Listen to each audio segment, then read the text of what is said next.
Canadian soil.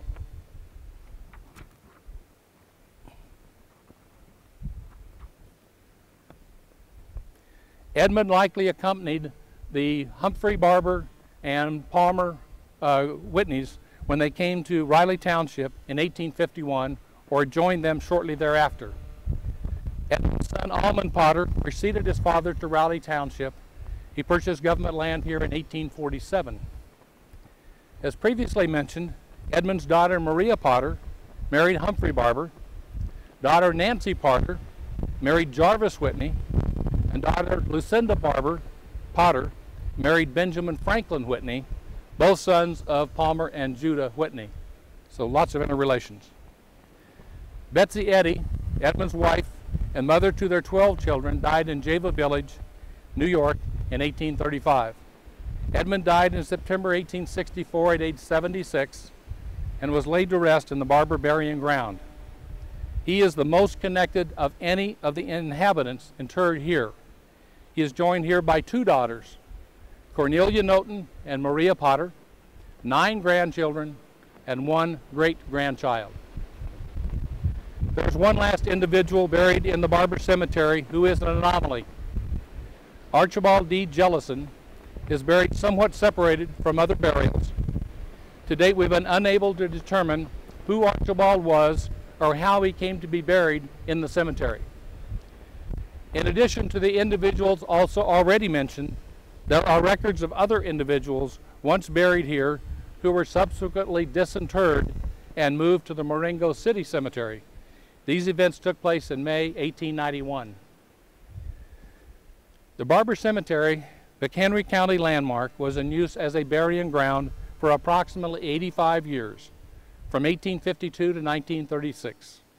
Of the 19 individuals buried here, approximately 1/3 were children, aged 10 years or less. 1/3 were young adults, aged 17 to 36 years, and the other 1/3 were persons aged 68 through 85. Each of these individuals lived close by this little cemetery. They got up in the morning, went about their daily chores, attended school, traveled to Riley to shop and to attend church, and went to bed each evening like most of the current residents of the county today. They laughed and cried, played and worked, and enjoyed time spent with brothers and sisters, fathers and mothers, aunts and uncles, and grandparents as we do today. For the people of the Riley area, these were some of the folks who contributed to making your county what it is today. Some also suffered the hardships of war in order that these United States remain free and united.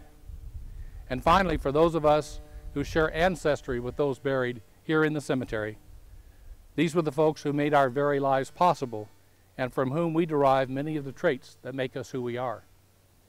Relatives of the Barber Cemetery inhabitants are spread across the United States, from California to New York, and from Massachusetts to Florida.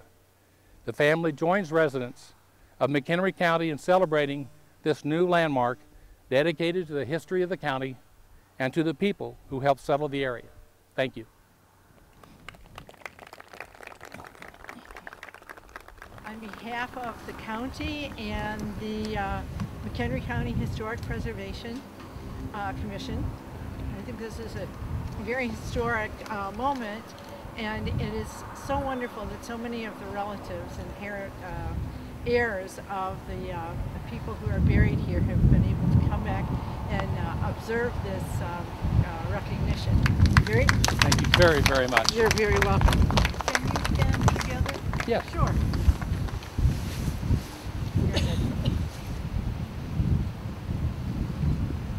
I'd like everyone to note that the rock on which the final plaque will be placed permanently is from the Barber farm.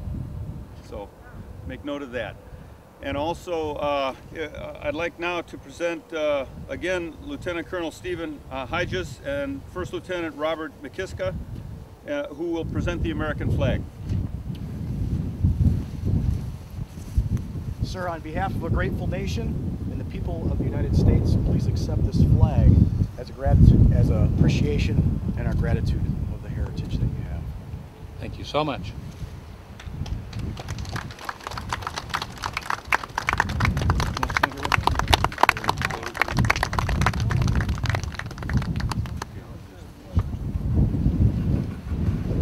closing, I'd like to thank everyone for coming.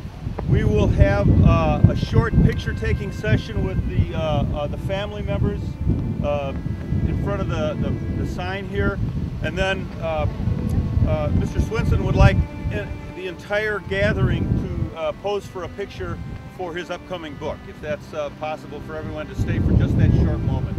Okay? Thanks very much for your cooperation.